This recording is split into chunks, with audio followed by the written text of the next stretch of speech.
Новость, которая уже разлетелась по интернету и вызвала много споров и обсуждений. Досмотрите это видео до конца, и вы узнаете, как таджики прославились в другой стране и, к сожалению, не в лучшем свете. Подписывайтесь на наши обновления и точно будете в курсе всего самого актуального. Апелляционный суд Дубая оставил в силе приговор членам банды, прибывшим из Таджикистана и совершившим нападение на частный дом в первый день 2022 года. Как говорится в материалах дела, банда из 6 человек ворвалась на виллу в районе Ал-Барша, связала хозяев и похитила наличные деньги и драгоценности на общую сумму более 1 миллиона дирхамов, это 300 тысяч американских долларов. Преступники в возрасте от 25 до 36 лет в масках угрожали хозяевам молотком и ножом, после чего сковали их пластиковыми наручниками, а рты заклеили изолентой. 5-летняя дочь семейной пары стала свидетельницей ограбления. Отмечается, что нападение было совершено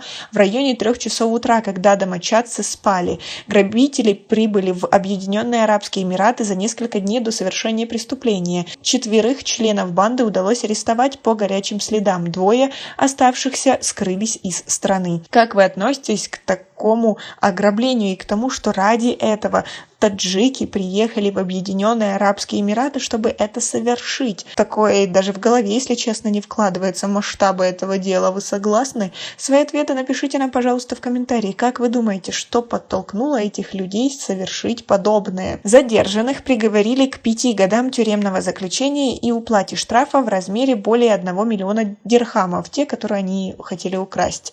После отбытия наказания они будут депортированы на свою родину. Преступники проникли в дом через окно комнаты для прислуги и украли наличные деньги, мобильные телефоны, часы, кольцо с бриллиантом и смарт-часы. Полиции удалось вернуть хозяевам только часть этих ценностей. В июле дубайская полиция провела операцию по задержанию 2 мужчин из Восточной Европы, которые похитили из ювелирного магазина бриллиантовое ожерелье и пытались вылететь вместе с ним из страны. Задержание произошло в Дубайском международном аэропорту.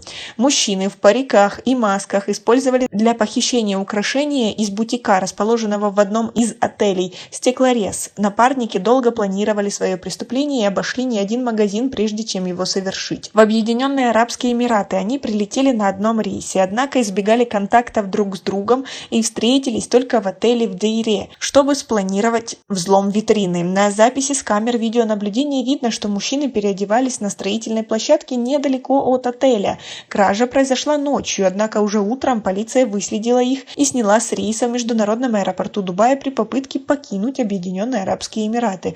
В настоящее время дело передано в прокуратуру. Конечно же, Объединенные Арабские Эмираты достаточно богатая страна, и там действительно есть что украсть, потому неудивительно, что многие хотят попытать свою судьбу. Но как вы относитесь к тому, что ради этого едут даже таджики? Это же сложно даже представить. А как вы относитесь ко всему этому? И как вы думаете, что с ними будет после возвращения на родину? Свои ответы напишите нам, пожалуйста, в комментарии. Вряд ли эта ситуация обойдет наше правительство, и они не узнают в правоохранительных органах. У нас пока на этом все. Оцените наше видео подпиской и лайком. До скорой встречи.